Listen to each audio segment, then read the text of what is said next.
Welcome back once again, all of my low carb friends, and for those of you who are here for the first time, welcome.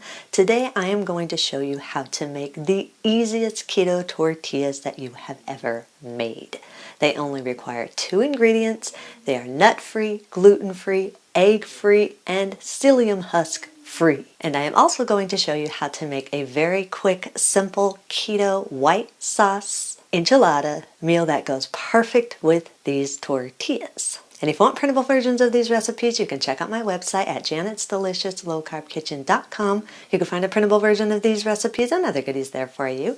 And if you're new to the channel and you want to see lots of easy, delicious, low-carb keto recipes, make sure you click that subscribe button and click the notification bell that's right next to the subscribe button. That way you can be notified every time I put out videos every Wednesday and Saturday.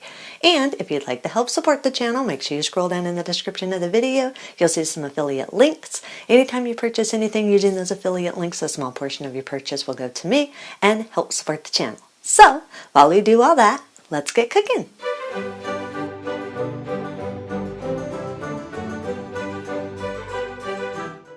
Preheat a large skillet over medium heat.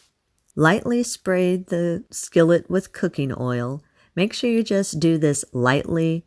The more oil you have in your skillet, the darker spots you're going to get on your tortilla.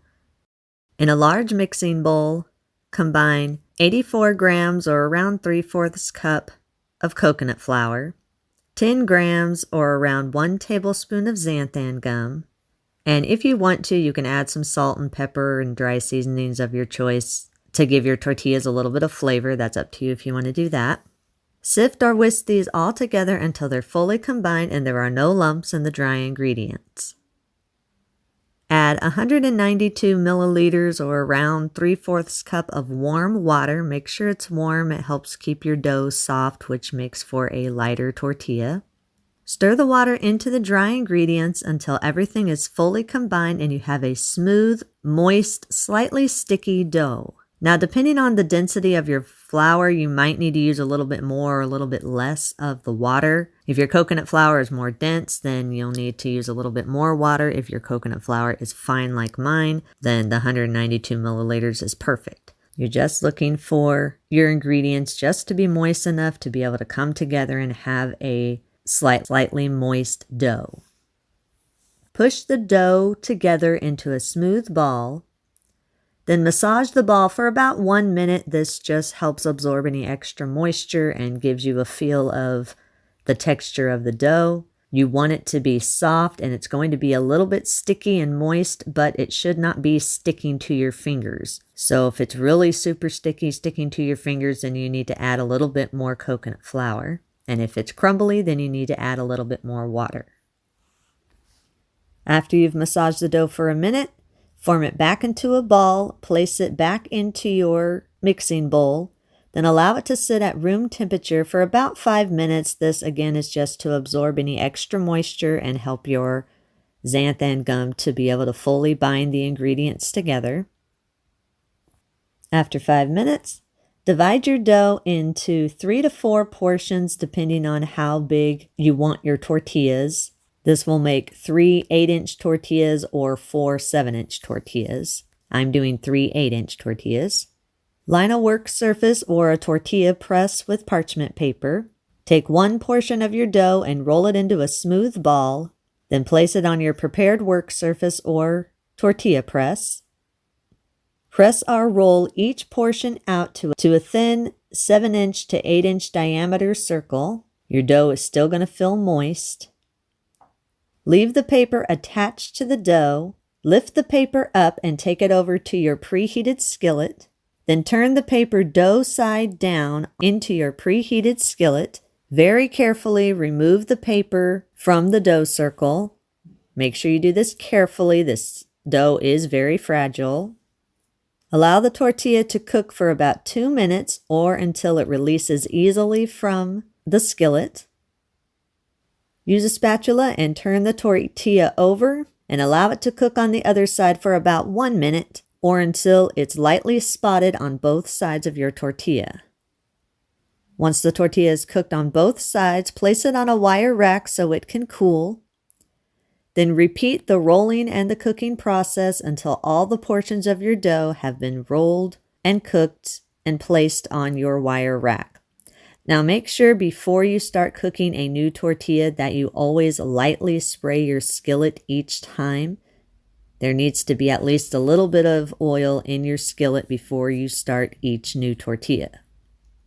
Once the tortillas have cooled completely, you can use them immediately, or you can store any leftovers in an airtight container at room temperature for up to 3 days, or you can freeze these for 1 month.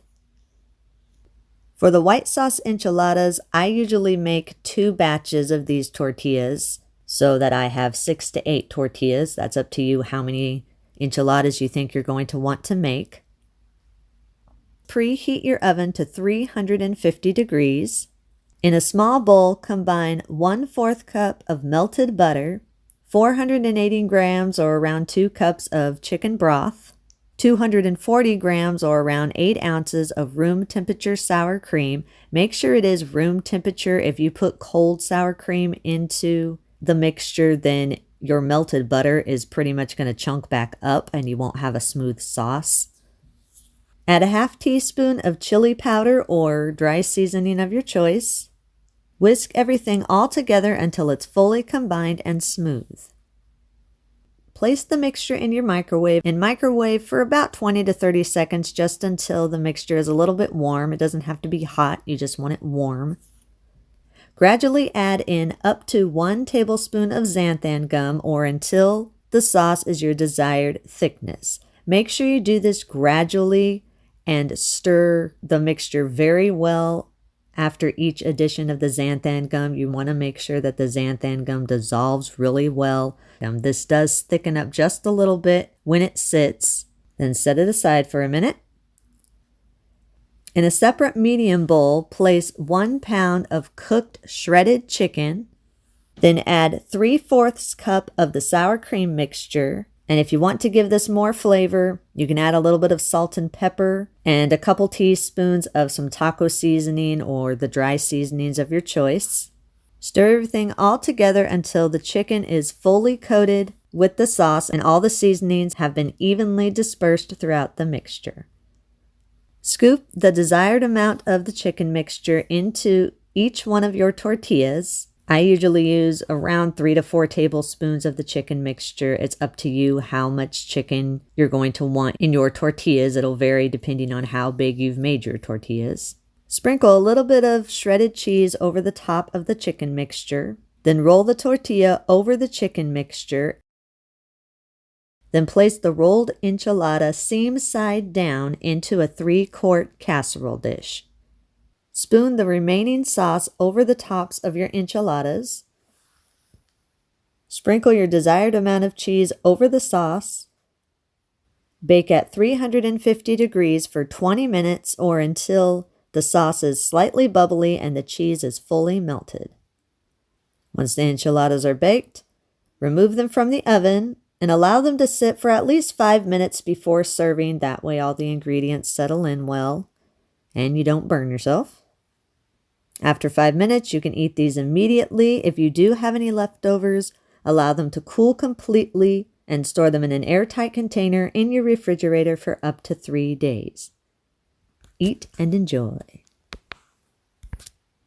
And those are our recipes of the day. I hope you enjoyed them both. If you did and you want to see more videos like this, make sure you click that thumbs up like button, click that subscribe button, leave me a comment if you want to. Let me know if there's any recipes that you'd like to learn how to make and I'll do what I can to get those out there for you. And as always, keep cooking.